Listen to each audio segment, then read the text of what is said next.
Namaste everyone, my name is Abhinav. Today let's look into another limb of yoga, which is mudras.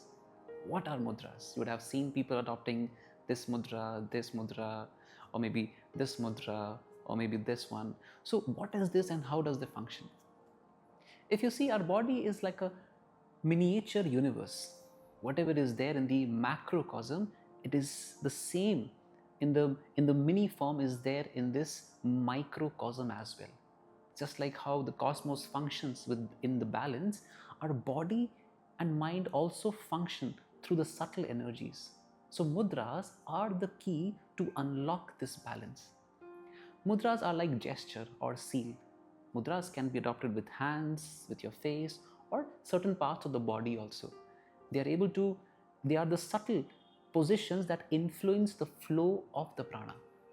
Now, just how we have the circuit system in the house where the electricity is running, and with different switch you are able to stop or send the electricity. If you switch on one switch, you can start your fan. If the other, you can start your maybe any electrical appliance, your AC or a bulb. In the similar manner, by switching, by doing different mudras, you are able to redirect the energy to different parts of the body.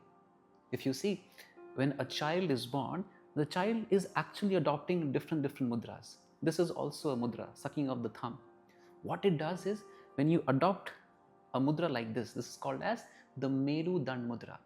This is redirecting the life force of energy into the spine. If you see, after maybe 6 to 7 months, the child automatically comes into this posture. This is the time where the child's spine is getting developed. If you see, these 5 fingers are connected with 5 different elements. Your thumb is connected with the fire. Your index finger is connected with the air. Your middle finger is connected with the space. Your ring finger is connected with the earth element, and the little finger is connected with the water element. So by placing fingers in a specific position, we are able to bring harmony in these elements.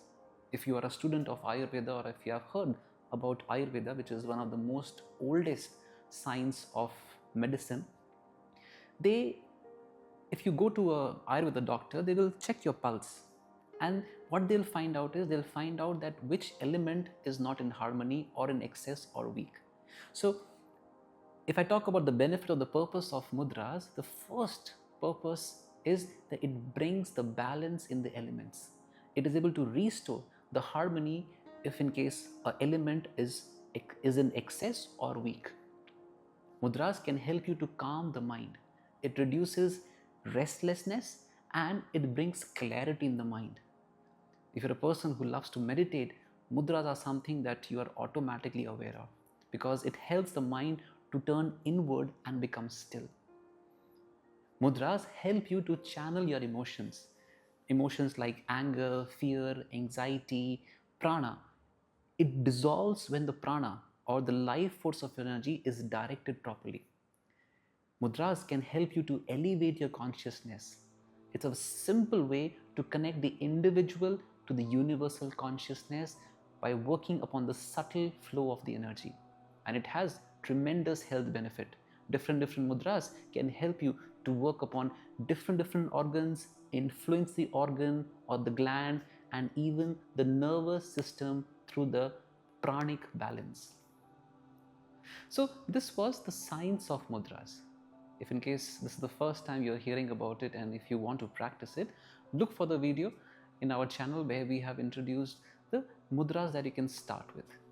Start practicing it, start implementing it in your daily practice, and start experiencing it. In yoga, just knowing is not enough. Experiencing is also that one should focus upon. Alright, so that's all from the science and the beauty of mudras. I hope you learned something interesting today. Thank you so much. Have a great day ahead.